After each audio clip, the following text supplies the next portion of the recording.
diversidade humana sempre existiu e a história revela os percalços da difícil convivência entre os diferentes. Hoje, numa sociedade democrática que pressupõe liberdade e igualdade de direitos, existe efetivamente interação e integração na diversidade? O que nos leva a classificar pessoas, produzir hierarquias e diferentes atribuições de valor? Esta série do Café Filosófico traz reflexões sobre discriminação e preconceitos ainda muito arraigados, seja nas relações raciais, nas questões de identidade de gênero ou no descaso coletivo em relação às pessoas com deficiência. E nos leva a rever as noções de normal e patológico, de certo e de errado, na busca do valor das diferenças em um mundo compartilhado. Nós que estamos, de certa forma, de fora, não somos negros no Brasil, não somos deficientes no Brasil e não somos transexuais, etc., nós precisamos ouvir das próprias pessoas que vivem essas condições e têm essas identidades e os conflitos inerentes a elas numa sociedade como a nossa, a sociedade que nós nos acostumamos a chamar de democracia racial, que eu me acostumei a pensar durante muito tempo que não continha o veneno do racismo. A questão racial no Brasil ela tem peculiaridades. Ela não é a mesma que ocorre nos Estados Unidos. Ela não é a mesma que ocorre na Europa. Ela não é a mesma que acontece nos países africanos. Há características da cultura brasileira que moldam de uma forma diferente o problema do racismo em nosso país. E é importante que a gente tematize, pense isso para poder avançar nessa questão. O que significa ser negro em nosso país? O que de fato há por trás da imagem da democracia racial brasileira? Se um dia a sociedade se baseou em teorias como a da superioridade das raças para classificar as pessoas e se arrogar o direito de escravizar ou eliminar um povo ou uma raça, hoje isso é considerado inadmissível. Os negros foram aprisionados, exilados de sua pátria africana e condenados à escravidão durante séculos por diversas sociedades em todo o mundo. No Brasil, ela existiu até o final do século XIX. Hoje, a escravidão, seja ela qual for, é considerada um ato repulsivo e intolerável. Mas os vestígios deixados por ela ao longo da história estão espalhados por aí. Exclusão, preconceito, discriminação, racismo são algumas das realidades enfrentadas até hoje no Brasil. Discutir a respeito e rever nossa história é um dos caminhos para mudar essa realidade. Antes de entrar propriamente no tema, eu quero fazer duas notas de rodapé. Uma delas em relação à perspectiva. Quem está falando aqui é um negro. Embora isso possa parecer óbvio, estando nós no Brasil, eu poderia dizer que era moreninho, ou era escurinho, ou era qualquer outra coisa. Embora isso, o riso das pessoas mostra que essas categorias, embora possam ser aceitas no cotidiano da sociedade, ficam esquisitas em determinados ambientes. Mas quando eu digo que eu sou um negro, significa que eu tenho uma visão dessa sociedade parcialmente influenciada pelo fato de que eu sou um objeto da discriminação racial. Ou seja, a discriminação racial não é algo que a respeito do que eu tenha lido num livro, visto um filme, que me tenha sido relatado, embora tudo isso tenha acontecido também. Mas é uma experiência direta, algo que pode acontecer comigo na saída deste evento, num contato com a polícia, ou segunda-feira de manhã na porta giratória de um banco. Eu falo de experiência pessoal. Então, o fato de estar, digamos, na extremidade receptiva do racismo me dá uma visão sobre essa sociedade. Não é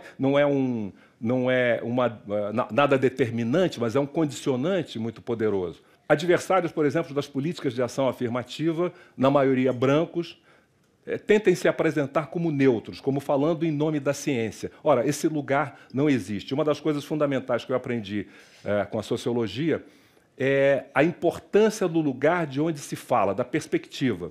É como se nós olhássemos a sociedade através de lentes, de um conjunto de lentes superpostas, compostas, então, pela classe social, evidentemente, pelo grau de instrução, pela faixa etária, pelo gênero, pelo lugar onde se nasceu e se vive, tudo isso também, claro, a opção política, tudo isso em relação aos pais.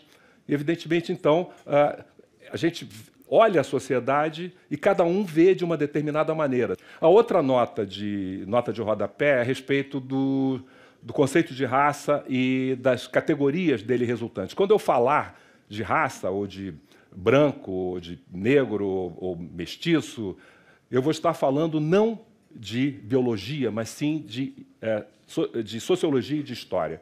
Esse conceito de raça é um conceito sócio-histórico. Ele foi criado, da maneira que nós o conhecemos hoje, foi criado a partir do século XVI, sobretudo final do século XV, com os chamados descobrimentos, o processo de expansão europeia, quando os europeus, então, travam contato, começam a travar contato permanente, regular, com povos que eram diferentes deles do ponto de vista cultural e fenotípico, e estabelecem uma hierarquia na qual eles próprios estavam no topo e os outros grupos vão se distribuindo pela base. Eu não gosto de quando se tenta substituir o conceito de raça pelo conceito de etnia, porque há uma série de complicações. Entre elas, por exemplo, nós teríamos que aceitar que um africano tivesse duas etnias. Um africano negro, ele seria negro, mas também seria Zulu ou Maasai ou qualquer outro grupo.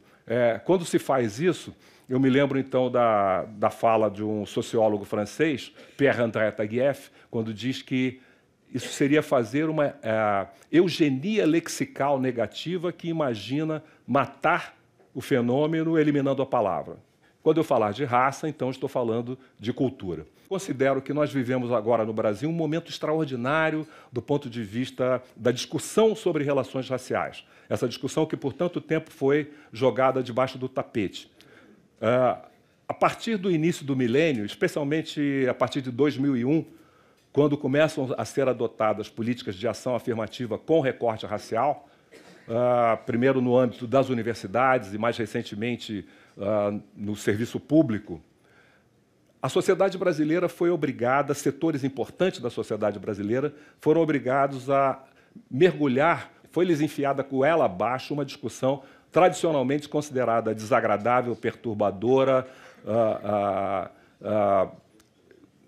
absolutamente desnecessária, talvez, porque isso teria sido resolvido lá na década de 30 do século passado, com a estruturação do mito da democracia racial. Se nós não temos um problema racial, por que discuti-lo?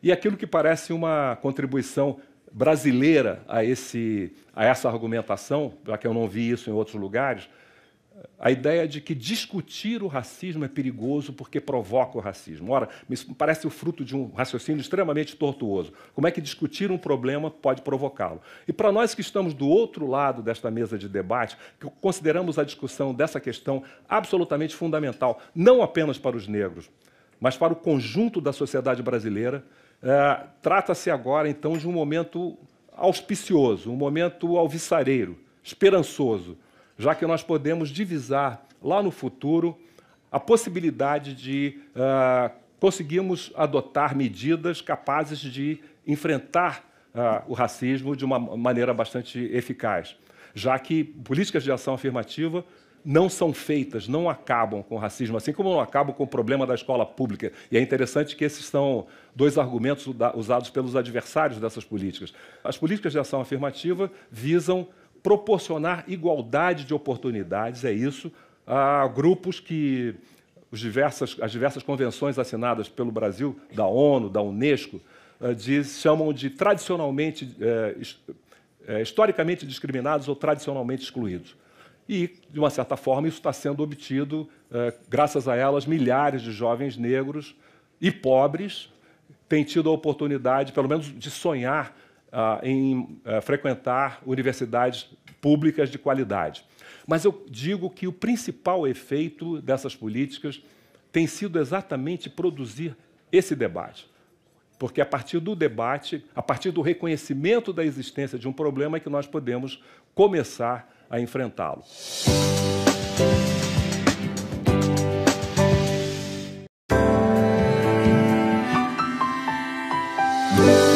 Durante algum tempo, e para alguns até os dias de hoje, vigorou a imagem de um Brasil como um país sem racismo. O movimento negro brasileiro, entre outras ações de protesto, parecem apontar que não é bem assim.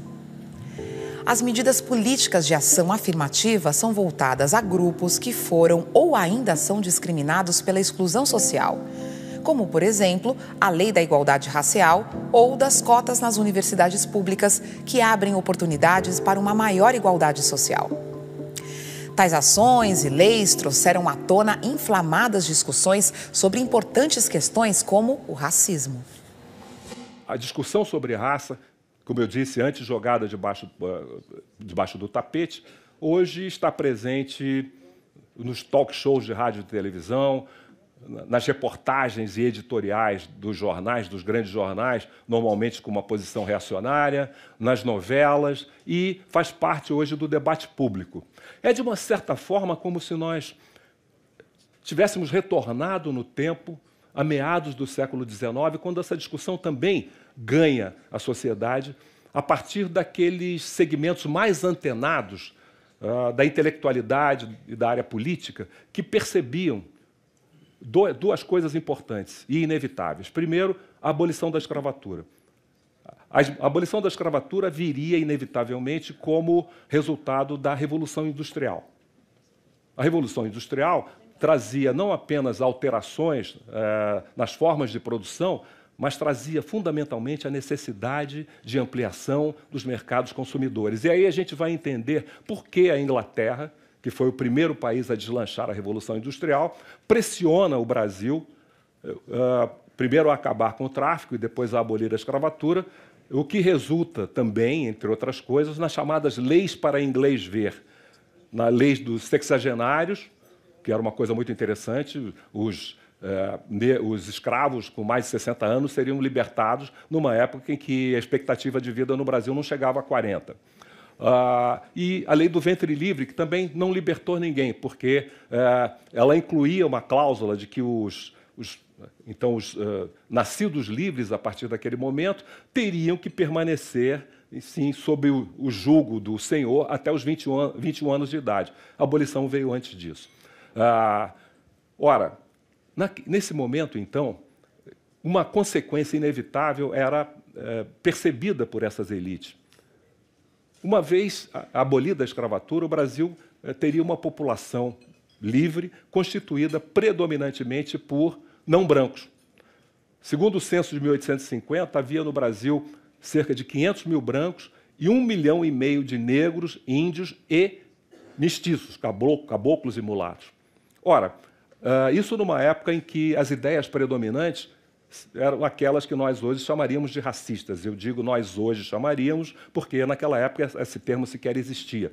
Eram as ideias das ciências humanas e sociais, mas também da biologia e da medicina, pela qual a espécie humana se dividia em raças, raças que poderiam ser facilmente identificadas a partir do fenótipo e da cultura, e não apenas isso, estruturadas, então, de uma forma que os brancos ficavam no topo e os outros grupos se distribuíam pela base. Mas pior do que isso, no caso do Brasil e da América Latina em geral, para alguns desses teóricos racistas, que eu chamaria de os teóricos do racismo radical, apenas para fazer uma diferenciação, pior do que o negro e pior do que o índio era o mestiço. O mestiço era um ser degenerado que tenderia a desaparecer na competição com os mais aptos, que seriam os brancos.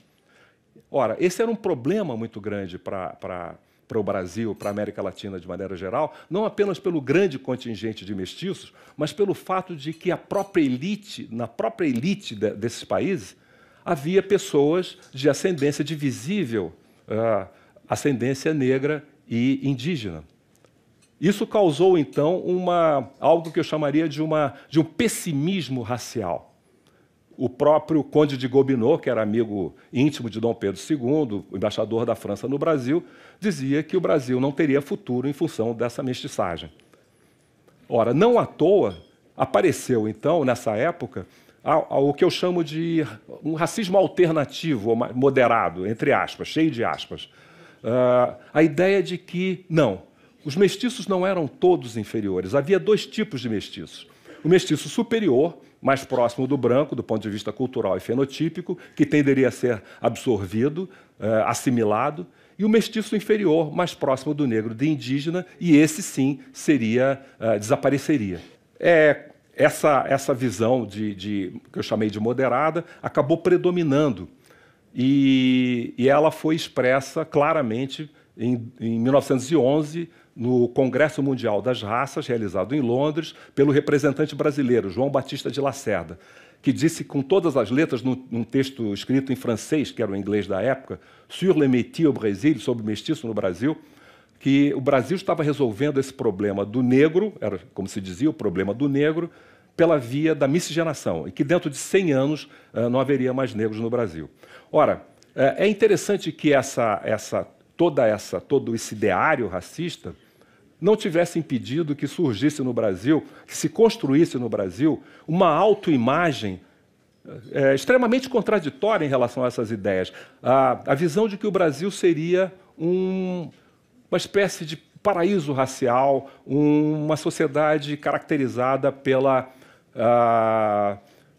ausência de atritos entre as raças, uma sociedade em que os negros seriam tratados de maneira humana, etc., etc. Ora, é interessante perceber que essa ideia foi construída em grande parte por comparação com os Estados Unidos, que eram vistos como o paradigma, então, da intolerância, não se usava esse termo, mas da crueldade nessa época, né? Isso porque nós, no Brasil, não tínhamos aquelas formas mais cruéis e humilhantes de discriminação racial que se haviam desenvolvido nos Estados Unidos, não existiram desde sempre, se desenvolveram nos Estados Unidos a partir da derrota do Sul na Guerra da Secessão, num processo em que, segundo o historiador americano Anthony Marks, os negros foram oferecidos em holocausto à unidade dos brancos, ou seja, o governo central fechou os olhos, lavou as mãos e permitiu que no sul dos Estados Unidos aparecesse, então, a segregação por lei, que acabou sendo consagrada pela Suprema Corte com a doutrina dos separados mais iguais, o linchamento de negros, com a polícia dando as costas, as milícias racistas, como a Ku Klux Klan, a John Birch Society e outras, a proibição do casamento interracial e aquela norma que é singularmente americana, que não existiu nem na Alemanha nazista e nem na África do Sul do Apartheid, que era a One Drop Rule, a regra de uma gota de sangue. A One Drop Rule, regra de uma gota, foi uma lei dos Estados Unidos que discriminava qualquer americano que tivesse algum grau de ancestralidade africana, ameríndia, asiática ou não europeia. Bastava uma gota de sangue não branca para que a pessoa se enquadrasse na lei. Eram pejorativamente chamados de colored, ou pessoas de cor, e eram considerados social e juridicamente inferiores. You order food in the colored section, but I'm not going to be serving you here. You need to be sitting in the colored seating. This is not for you. You cannot be served here. You need to do as you're told and sit in your place. Get up, monkey. What is this? Listening to us? This says white folk. Get up. Get up. What are you reading? I didn't know niggers could read. What are you, stupid? You're a nigger lover? Get me! Don't get me! Disrespect your monkey horn.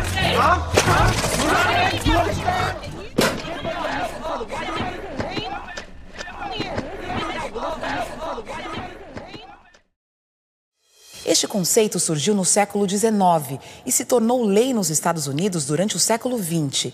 Lei essa que vigorou até a década de 1960.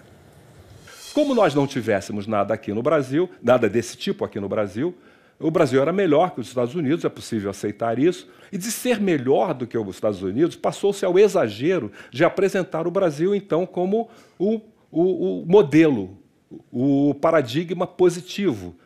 Não havia aqui segregação por lei, mas havia segregação de fato. E eu vivenciei isso muito claramente. Eu que sou do Rio, minha mãe era do Rio Grande do Sul, e no Rio Grande do Sul, que eu visitava a cada 2 anos, em férias com minha mãe, eu entrei em contato com uma realidade em que havia clubes de negros e clubes de brancos. Festas de negros e festas de brancos separados nas favelas e nos sindicatos. Ou seja, segregação, não por lei, mas por costume. E quem tem alguma familiaridade com o direito sabe que lei e costume são fenômenos do mesmo universo. Muitas vezes a lei é apenas o costume sancionado pelo Estado. Em São Paulo, eu fui discriminado num clube que não aceitava pessoas de cor. Aqui em Campinas, eu me lembro de ver matérias de revista O Cruzeiro, mostrando que havia uma separação nos cinemas, os negros eram obrigados a ficar naquela parte de cima do cinema, por costume e não por lei. Então, era preciso fechar os olhos a isso tudo para a gente poder construir essa autoimagem positiva, que eu digo, sem medo de exagero, está no próprio DNA da identidade nacional brasileira, essa comparação positiva com os Estados Unidos. Se considerarmos que um dos eixos dessa identidade nacional, dessa ideologia, é o mito da democracia racial, construído em grande parte por comparação com os Estados Unidos, como eu mostrei, e há uma ampla bibliografia a respeito. E é interessante notar que se isso aconteceu aqui, se no Brasil isso funcionou dessa forma, fortalecendo essa identidade nacional a partir de uma fantasia, isso também funcionou nos Estados Unidos de uma outra forma. Existe um livro de um historiador americano chamado David Hallwig. O título é African Americans Reflections on Brazil's Racial Paradise. Reflexões de afro-americanos sobre o paraíso racial, entre aspas, brasileiro. E que ele mostra que nos Estados Unidos, também desde o século XIX, todos os grandes intelectuais americanos, negros americanos e militantes, também utilizaram essa ideia, mas utilizaram porque eles precisavam. Eles precisavam mostrar à sociedade americana um modelo. E o Hallwig nos mostra que ele divide, então, esse interesse dos americanos, dos afro-americanos especificamente, sobre o Brasil, em três etapas. Entre a década de 1910 e a década de 1940, que ele chama The Myth Affirmed, o mito confirmado, afirmado.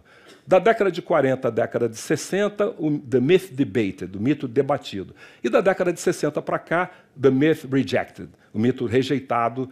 A distância entre fantasia e realidade fica muito clara em 1920, quando o Estado de Mato Grosso publica um anúncio em periódicos americanos com o objetivo de incentivar a imigração de americanos para o Brasil. A partir da década de 1850 veio uma política de imigração que foi promovida, pelo menos durante 100 anos no Brasil, e cujo alvo eram europeus brancos, o modelo ideal sendo louros dolicocéfalos da Pomerânia. Com o tempo, eles tiveram que aceitar brancos europeus menos desejáveis do sul, italianos, espanhóis, etc. E o objetivo era branquear a sociedade brasileira. Para os racistas radicais, esses brancos viriam e não se misturariam, e claro que acabariam triunfando. Para aqueles moderados ou alternativos, eles se misturariam sim, mas como os genes dos brancos, evidentemente, eram superiores aos genes dos negros, eles acabariam prevalecendo e os negros desapareceriam, como disse o João Batista de Lacerda. Ora, a publicação desse anúncio nos Estados Unidos teve uma repercussão na imprensa negra, num jornal chamado The Baltimore Afro-American. E isso o que fez? Estimulou um grupo de negros de Chicago a organizar, então, a criar uma organização chamada Brazilian American Colonization Society. Naquela época, na sociedade americana, entre os negros americanos, tinha grande força a ideia de que a solução para o problema era sair dos Estados Unidos, de volta à África, como pregava Marcus Garvey, ou para a América do Sul, e por que não para o Brasil? Ora, essa visão era alimentada naquilo que eu mencionei anteriormente, erros de tradução cultural. Um negro-americano via a foto de um brasileiro como Nilo Peçanha, e ali via um mulato, logo um negro. Isso significava, então, que não havia obstáculos à ascensão social de um homem negro no Brasil. Ora, o erro, primeiro que nem todos os brasileiros, e eu creio que a maioria dos brasileiros, talvez no Sul, vissem assim, mas a maioria não veria Nilo Peçanha como mulato. E mesmo que visse como mulato, o mulato não significava necessariamente um negro.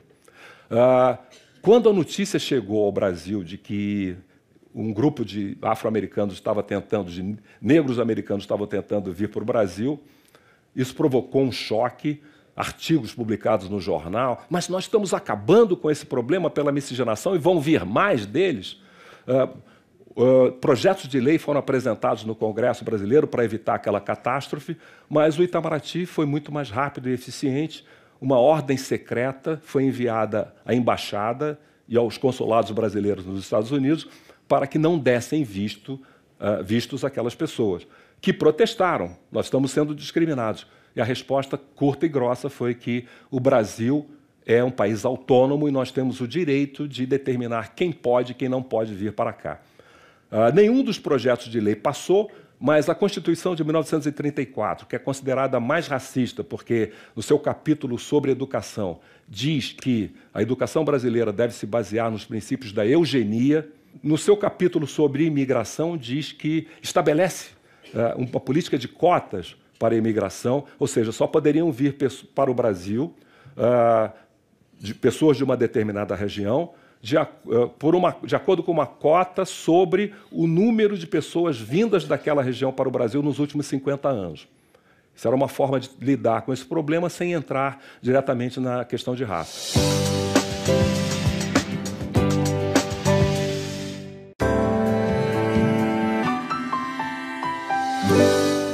Revisitar o passado é uma forma de compreender melhor o presente.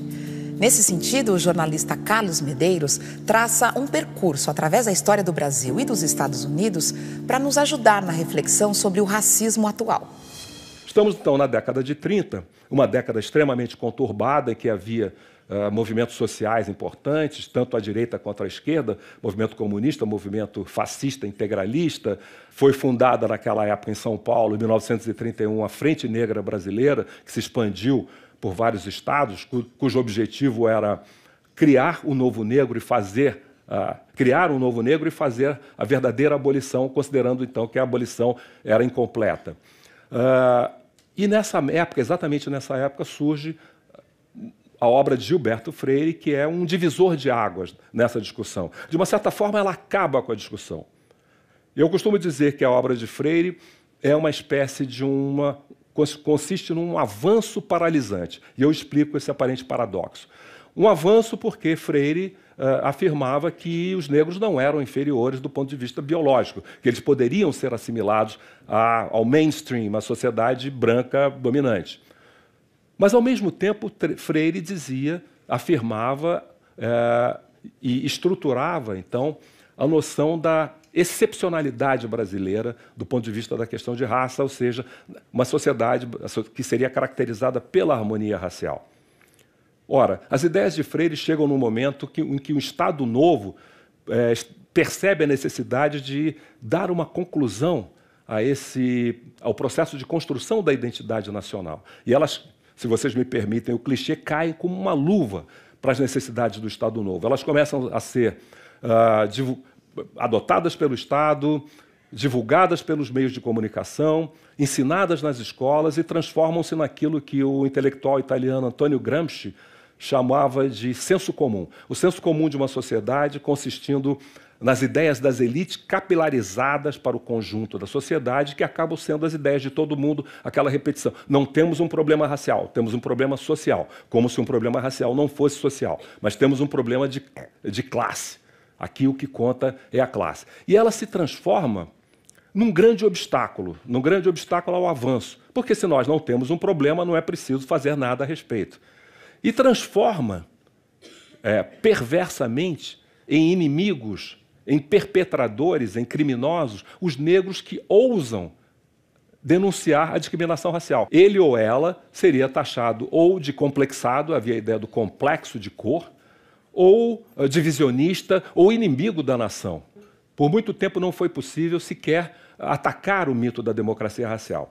Mas isso começa a ser feito, pelo menos no âmbito da academia, a partir do início da década de 50, por meio de uma pesquisa, a famosa pesquisa da Unesco, cujo objetivo era mostrar o Brasil como um exemplo de harmonia racial a um mundo traumatizado pelos crimes cometidos em nome da raça, o Holocausto, especificamente, na Segunda Guerra Mundial. A conclusão a que se chegou, de maneira geral, é que o Brasil tinha, sim, problemas sérios. Ele podia ser diferente dos Estados Unidos, podia ser diferente da África do Sul, que recentemente havia implantado o regime do apartheid, mas tinha seus próprios problemas e eles eram sérios. Sociólogos, então, convidados pela Unesco a participar da pesquisa, incluíam Florestan Fernandes, Ottaviani, Horaci Nogueira, Fernando Henrique Cardoso, Roger Bastide.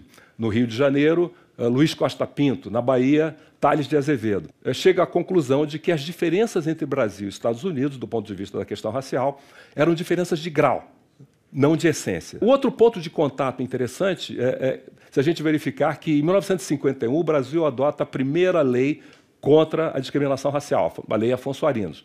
Aparentemente também uma lei para inglês ver, que continha tantas contradições que nunca pôde ser efetivamente aplicada na prática. Em 1960, essa discussão que nunca passou, nunca passou dos limites acadêmicos. Ela permaneceu nos limites acadêmicos e ela, de uma certa forma, arrefece, entre outras coisas, porque o regime instaurado em 1964 proscreve a discussão da questão racial. No início da década seguinte, esse panorama começa a se modificar, com a entrada em cena de dois conjuntos de atores, dois novos conjuntos de atores. Um é o movimento negro contemporâneo, um movimento que tem um marco em 1971 com a fundação do Grupo Palmares, em Porto Alegre, e que depois se expande pelo Brasil. Isso era fruto, entre outras coisas, era de dois movimentos que estavam acontecendo fora do Brasil. O movimento de descolonização da África e o movimento negro nos Estados Unidos, que chega com mais força, não porque fosse mais importante que o movimento na África, mas pelo papel central dos Estados Unidos no sistema mundo e, evidentemente, a repercussão maior que tudo que acontece lá tem. E também pelo fato de que a luta nos Estados Unidos, com todas as diferenças que pudesse ter em relação à luta no Brasil, era mais semelhante do que a luta na África, em relação à brasileira, porque a luta na África era para expulsar os colonizadores, enquanto nos Estados Unidos, tal como no Brasil, tratava-se de encontrar formas de convivência entre grupos que necessariamente teriam que estar juntos no correr dos séculos. Dessa influência americana, ela entra também pela mídia, ela entra também não apenas por textos escritos, mas ela entra pelo cinema, né, chamados Blaxploitation Movies, aqueles filmes que eles começam a produzir lá com heróis negros, uma coisa que nós não tínhamos e não temos até hoje no Brasil, e também pela música, e mais importante ainda, com os bailes de soul, o chamado movimento black, e é interessante a gente ver aí a influência do jornalismo na história.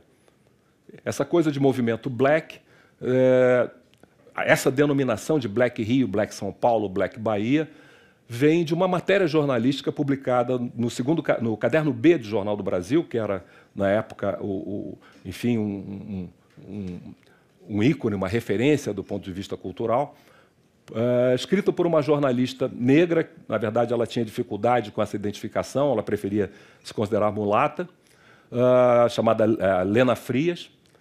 E o título da matéria, que ocupou quase 5 páginas do caderno B do Jornal do Brasil, era Black Rio, o orgulho importado de ser negro. E ela era uma pessoa também ligada ao samba, que não tinha muita simpatia por esse movimento. Mas, na verdade, as coisas se interconectam. No livro de Antônio Risério, Carnaval e Jexá, ele nos mostra que, ele nos afirma isso, que os blocos afro de Salvador nasceram a partir de pessoas que frequentavam esses bailes black. E o Brown, nessa história de Brown, Carlinhos Brown, Mano Brown, tudo isso mostra como essa cultura penetrou. Era uma afirmação da identidade negra, uma identidade construída, então, na valorização do fenótipo negro, o Black is Beautiful, e da história e da cultura da África e da diáspora africana. O outro conjunto de atores que entra na cena nessa época também é constituído por aqueles intelectuais e políticos que tinham sido obrigados a se exilar durante a ditadura e que retornam. E um exemplo muito claro disso é Brizola, que retornam da Europa e muitas vezes dos Estados Unidos com novas ideias a respeito da questão de raça, em razão das experiências que tinham tido lá fora. E nós vemos aí, então, um processo em que essa discussão vai se disseminando pela sociedade, vai ganhando alguns setores da academia, da mídia, dos partidos políticos, dos sindicatos que tinham uma grande dificuldade com o tema, achavam que discutir a questão racial dividiria a classe operária. E isso vai avançando. Nos anos 80, nós temos os primeiros conselhos, órgãos consultivos, conselhos do negro, no âmbito de municípios, de dezenas de municípios e alguns estados. Em 1988, a criação da Fundação Cultural Palmares, no governo federal. Depois, no início da década de 90, no Rio de Janeiro, segundo o governo Brizola, a criação da Secretaria Extraordinária de Defesa e Promoção das Populações Negras, portanto, um órgão de primeiro escalão. Fernando Henrique, em 1995, na marcha realizada em Brasília dos 300 anos de Zumbi dos Palmares, reconhece, é o primeiro presidente a reconhecer a existência de um problema racial sério no Brasil. Ele cria um grupo de trabalho interministerial para tratar desse tema. Segundo o governo Fernando Henrique, são adotadas algumas medidas ainda tímidas de ação afirmativa, o que cresce de volume. No primeiro governo Lula, cria a CEPIR, Secretaria de Promoção da Igualdade Racial, aprova a Lei 10.639, que é a concretização, enfim, daqueles ideais do início do movimento negro contemporâneo, que modifica o currículo das escolas para incluir a história e a cultura da África e dos afrodescendentes. Políticas de ação afirmativa, então, começam a crescer pelo Brasil, e o ápice desse processo sendo a aprovação por uma unanimidade surpreendente, surpreendeu a mim, não que fosse aprovado, mas a unanimidade das políticas de ação afirmativa para negros pelo Supremo Tribunal Federal. Então isso tem provocado toda essa transformação, que eu digo, do ponto de vista principalmente simbólico, e a inclusão dessa questão no debate público. Isso não significa absolutamente que nós tenhamos resolvido o problema ou que a situação dos negros tenha mudado dramaticamente na sociedade brasileira, o que não aconteceu.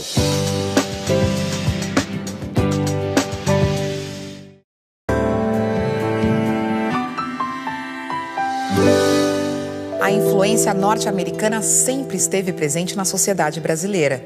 Movimentos como Black is Beautiful inspiraram conquistas nos anos de 1960 e 1970.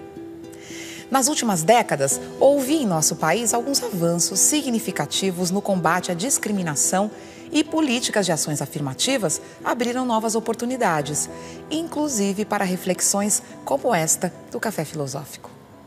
Enquanto isso, nos Estados Unidos, nós vimos a partir do início da década de 80 do século passado, com o primeiro governo Reagan, Reaganomics, a política americana sendo empurrada para a direita, cada vez mais para a direita, as políticas de ação afirmativa sendo minadas, sendo esvaziadas, num processo que culminou, coisa de 3 anos atrás, quando a Suprema Corte revogou a Lei dos Direitos de Voto, uma lei de 1965, que foi um marco no processo de luta pelos direitos civis, e foi uma lei que impediu estados e municípios americanos de se utilizarem de uma série de mecanismos, como testes de conhecimento, para evitar que os negros se qualificassem como eleitores. 2 dias após a revogação da Lei dos Direitos de Voto, municípios e estados americanos começaram a elaborar leis que, na prática, vão atrapalhar, que vão dificultar os eleitores negros e latinos. Então, a gente tem hoje, diferentemente do que tinha no passado, em vez daquela polaridade, Brasil positivo, Estados Unidos negativo. Depois, Estados Unidos positivos, não como um paraíso racial, mas sim como um exemplo de luta. O que nós temos hoje é uma situação mais semelhante do que nunca.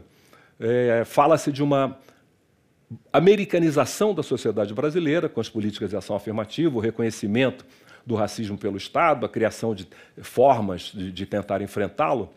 E nos Estados Unidos, uma brasilianização, com o racismo se tornando mais sutil, e o que é um processo que digamos, se torna ainda mais presente, se torna mais importante com o crescimento da comunidade latina. O que eles tiveram lá no norte que nós não tivemos aqui?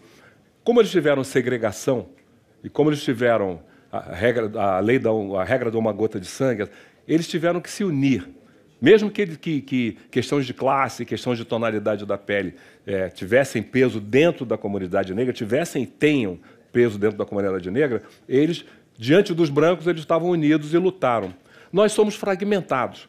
Eu creio que a ideologia racial brasileira é muito bem sucedida do ponto de vista de nos fragmentar. Nós não conseguimos fazer implementar essas leis e essas medidas porque nós não temos força política.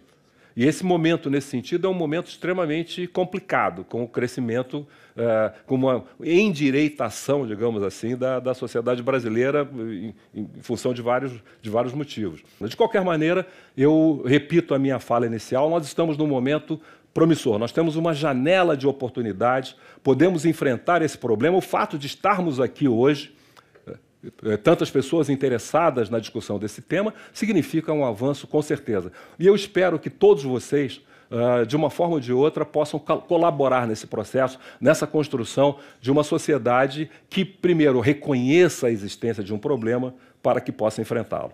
Eu sinto, às vezes, um pouco de exagero da parte dos negros falando sobre esse assunto. É que você falou, quem está na sua pele que sabe o que está sentindo, né? Existe alguma estatística que fala assim, olha, o povo brasileiro é tantos % racista no Brasil? Você fala de pesquisa. Na década de 90, foi, se não me engano, 1996, o Datafolha fez uma pesquisa sobre essa percepção e mostrou que de 87%, se não me engano, confirmavam que havia racismo, mas a imensa maioria dizia que não era racista, ou seja, o pai, a mãe, o avô, todo mundo era, menos eu. E essa é uma percepção. Outra pesquisa que existe é o livro A Cabeça do Brasileiro, o Alberto Carlos de Almeida. São fotos assim de um negro de terno, um branco de macacão. Uma das perguntas era assim, com quem se você tivesse hoje uma filha em idade de casar, com quem você preferia que ela se casasse? A maioria preferiu o branco operário ao negro advogado. Acho que é alguma coisa significativa, né? Eu, que já passei por todo tipo de situações constrangedoras que você possa imaginar, não tenho como aceitar a ideia de que o brasileiro seja melhor. Esse tipo de racismo que está naturalizado na sociedade brasileira, que faz com que muitas pessoas não percebam. Elas só repetem. Se você perguntar, eu não sou racista, mas ela repete aquilo que ela aprendeu em casa. Da mesma forma que minha mãe, a quem eu devo tudo, que como empregada doméstica fez o possível para que eu pudesse ser alguém na vida, minha mãe me ensinava, quando você crescer, você tem que casar com uma mulher branca para melhorar a raça. Ou seja, ela estava falando contra si própria. Mas ela não conseguia perceber isso. É esse o racismo da sociedade brasileira, um racismo naturalizado, que as pessoas praticam e ficam muito chocadas, às vezes, ao serem denunciadas como tal. Eu acho que um grande elemento que a gente tem para trabalhar essa questão nesse momento é a Lei 10.639.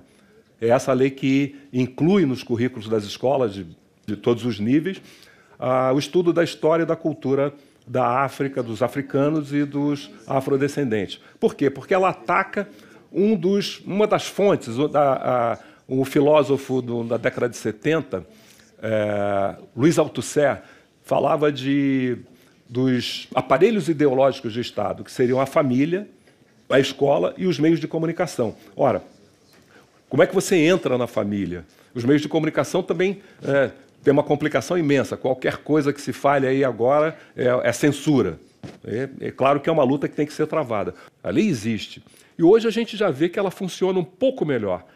Mas da mesma forma que com relação à questão racial, de maneira geral, ela precisa ser implementada mais amplamente. É interessante que existe uma acusação que se faz com muita frequência ao movimento negro, diz assim, não, mas os próprios negros são racistas. Eu me lembro, então, da questão do sexo. Quem ensina aos meninos os meninos a serem sexistas são as mães e são as avós, são as empregadas. Então a culpa é delas. Absolutamente não. É porque elas aprenderam. E alguém já me falou uma vez como, por exemplo, a ideologia da democracia racial diminuía o custo da dominação. Ou seja, o ideal para um grupo dominante é que o dominado aceite a dominação. Quando o dominado aceita a dominação, a coisa está perfeita. Então, quando a mulher aceita a dominação e se torna reprodutora daquele discurso, está perfeito. Quando o negro aceita essa dominação e ensina seus filhos a serem submissos, está perfeito. Então, nós temos que quebrar essa cadeia. Nós temos que romper com essa submissão, seja a submissão feminina, a submissão negra, e denunciar e cobrar. E nos organizar para isso e criar as alianças novamente, essa necessidade de a gente contar com outros setores da sociedade para poder avançar. É um pouco genérico, mas eu não consigo imaginar outra coisa. Ao conhecer nossa história, nosso passado, é possível transformar o nosso presente. O conhecimento pode mudar nossa forma de ver o outro e enxergar na diferença a riqueza da diversidade. Esta discussão sobre racismo no Brasil você pode ver completa no site do Instituto CPFL. E o Café Filosófico continua a trazer mais reflexão sobre a diversidade nessa série sobre o valor das diferenças em um mundo compartilhado. Eu gostaria que você abordasse a questão do preconceito no contexto religioso com relação às religiões de influência e origem africanas. Poderíamos avançar muito mais se a gente resolvesse, se a gente conseguisse curar essa ferida exposta que é o racismo. O papel dos brancos é fundamental.